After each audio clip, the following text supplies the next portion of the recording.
Bismillahirrahmanirrahim. Assalamualaikum warahmatullahi wabarakatuh. Waalaikumsalam warahmatullahi taala wabarakatuh. Mari pelajaran ini sebelum dimulai lebih baiknya kita berdoa dulu agar pertemuan ini menjadi pertemuan yang mubarakah. Untuk biar pertemuan ini menjadi barokah, mari berdoa dulu. Yang akan memimpin doa adalah ketua kelas. Silakan.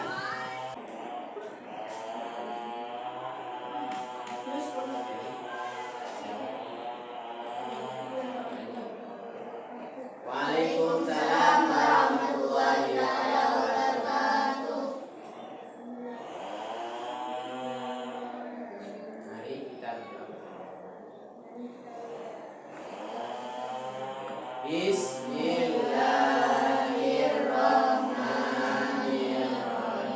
Raditu billahi rabban wa bil islami dinan wa bi Muhammadin nabiyyan wa rasulan. Rabbi zidni ilma warzuqni fahma. Amin ya rabbal alamin. Rabbana anfa'na bima 'allamtana wa 'allimna alladhi yanfa'una wa faqihna wa faqih alana wa qara'ati lana fi dinina. Amin. Udarihun sawadaka.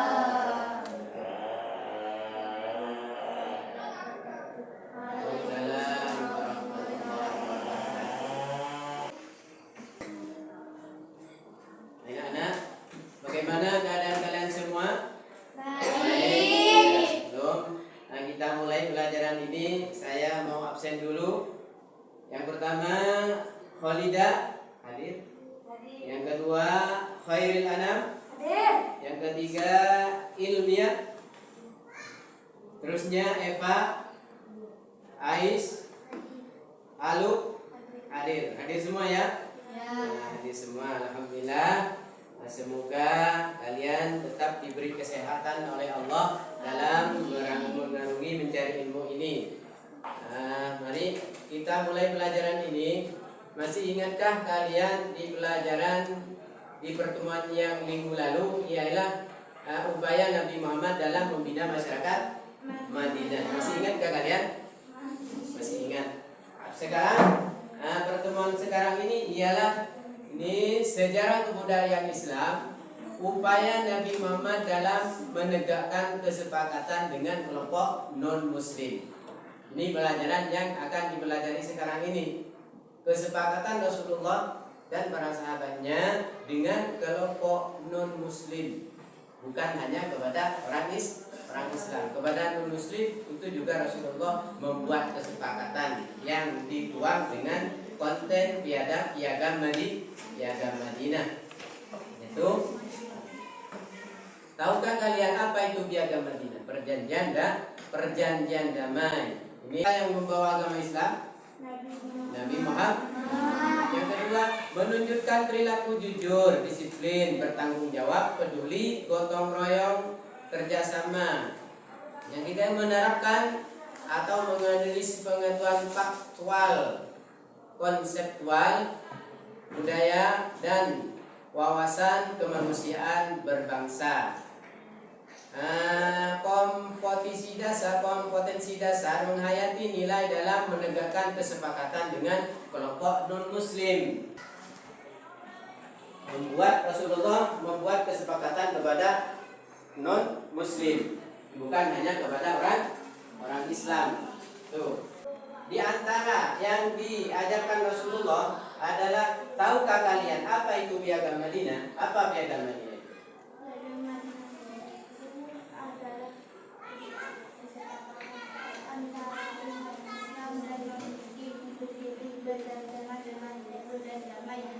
Nah, itu termasuk piagam Madinah.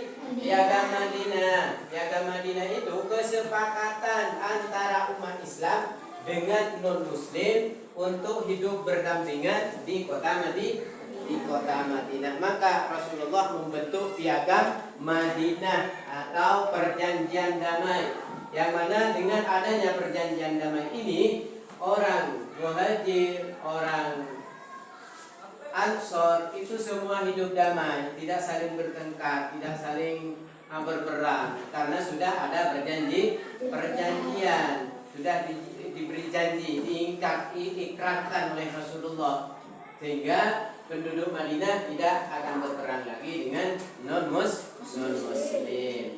Itu yang diikat dengan piagam Madinah. Contohnya. Sampai di sini, mari kita.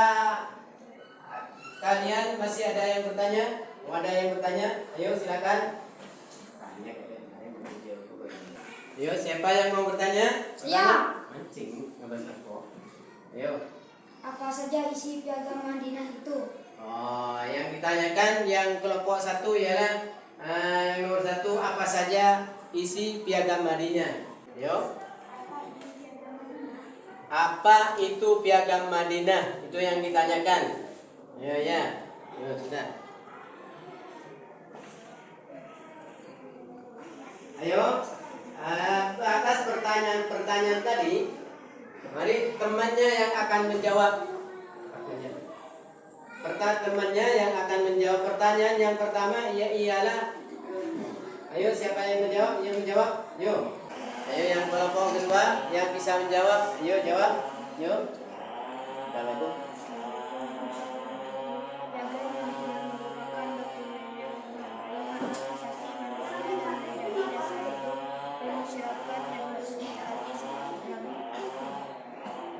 Ini jawaban yang kelompok kedua. Yang kelompok 3, silakan jawab. Waalaikumsalam warahmatullahi wabarakatuh. Umat Islam Indonesia mengikuti ajaran Rasulullah SAW dengan agama lain dan menghargai perbedaan suku adat istiadat.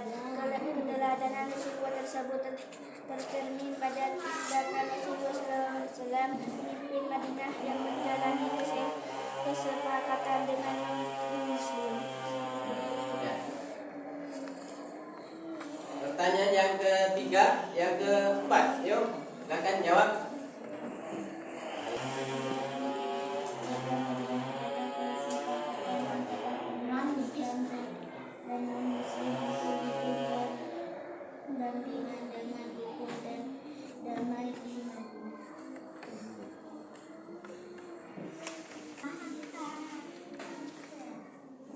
Nah, ini pertanyaan-pertanyaan sudah terjawab, sudah paham semua?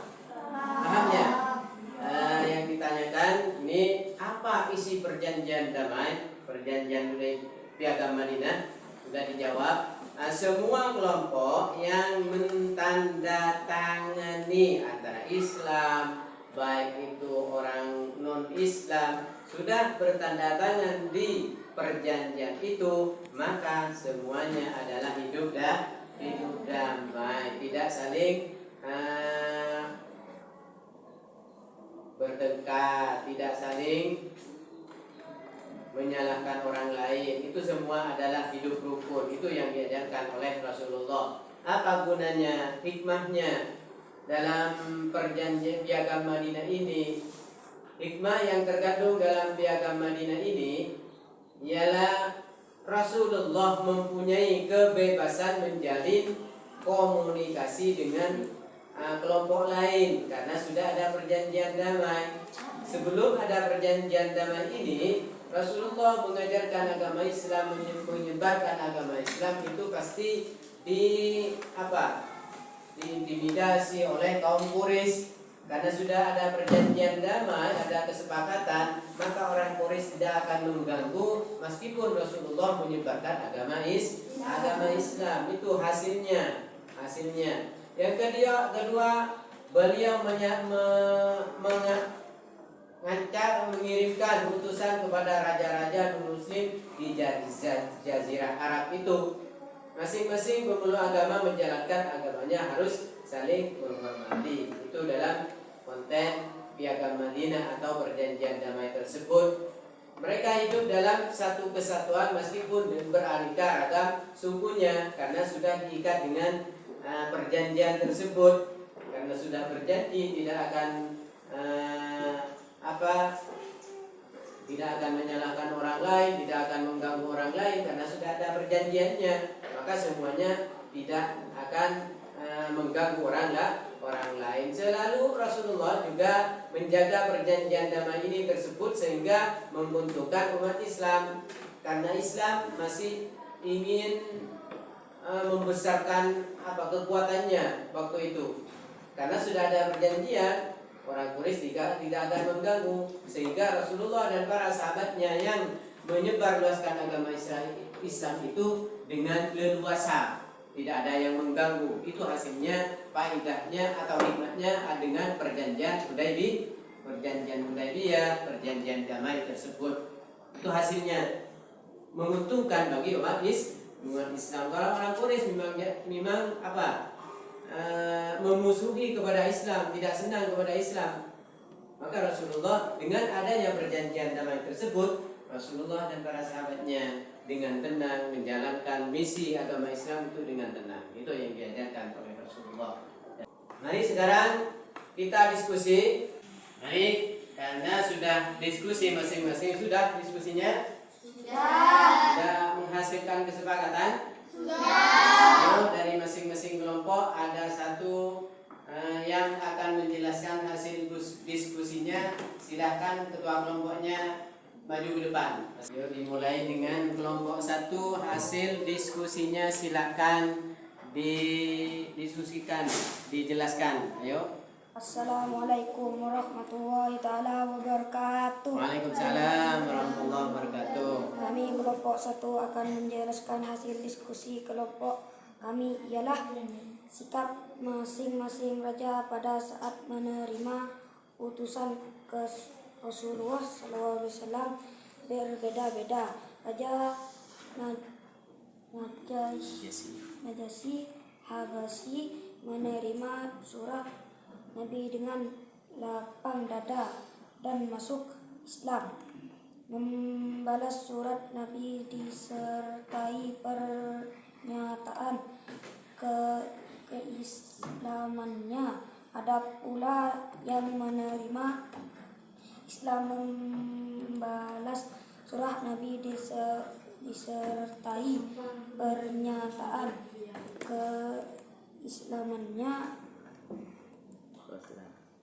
Ada pula yang menerima secara halus dan masuk Islam dan saatnya, namun ada juga yang menolak secara kasar dan keji. Raja yang menolak secara halus adalah Kaisar.